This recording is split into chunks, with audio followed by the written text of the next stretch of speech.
La budgétisation sensible au genre. Que savez-vous des inégalités entre les hommes et les femmes dans le monde et en Tunisie? En 2019, les femmes représentent presque la moitié de la population mondiale en âge de travailler. Néanmoins, seulement environ 50% de ces femmes sont actives contre 80% des hommes.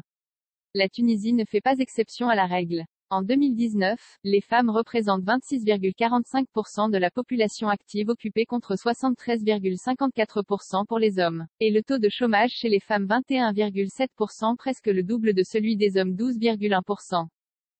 Même lorsque les femmes sont en activité, les inégalités sont significatives. En 2020, le pourcentage des femmes dans le monde dans les emplois vulnérables est de 45,4%. L'égalité salariale entre les sexes n'existe dans aucun pays. En Tunisie, ce gap de salaire moyen entre les femmes et les hommes est estimé à moins 25,4%. En 2020, le pourcentage des femmes tunisiennes chefs d'entreprise est seulement de 8,5%. En Tunisie également, en 2018, le taux d'analphabétisme est de 25% pour les femmes contre 11% pour les hommes. Quant à l'abandon scolaire en 2014, il est plus important chez les garçons. 60% de ceux qui ont abandonné l'école sont des garçons et 40% sont des filles.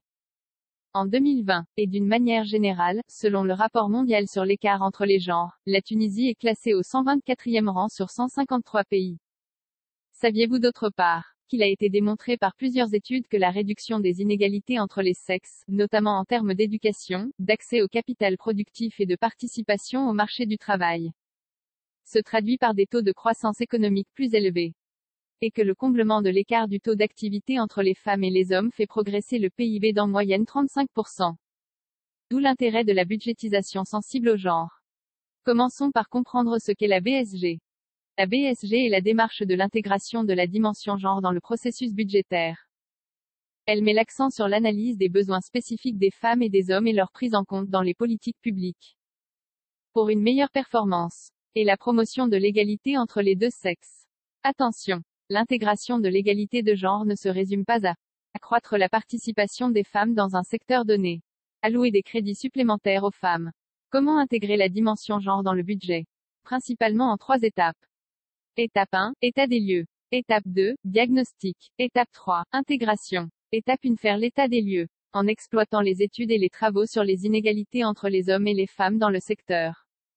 Ainsi que le lancement des travaux nécessaires dans le domaine. Étape 2, mener le diagnostic du secteur avec les lunettes genre en identifiant les inégalités entre les femmes et les hommes. Il y a lieu à cet effet de prioriser et délimiter la problématique à traiter ainsi que la constitution de l'arbre à problème qui le concerne en identifiant ses causes et ses effets. Étape 3, c'est la phase d'intégration dans le cadre de performance de la politique publique. Il s'agit de formuler la stratégie, les objectifs, et les indicateurs, et de fixer les activités, les leviers d'action, et les projets traduits en budget, qui permettent de réduire les écarts détectés. Les inégalités entre les femmes et les hommes ne sont pas seulement une violation des droits humains, mais également un obstacle à la croissance économique.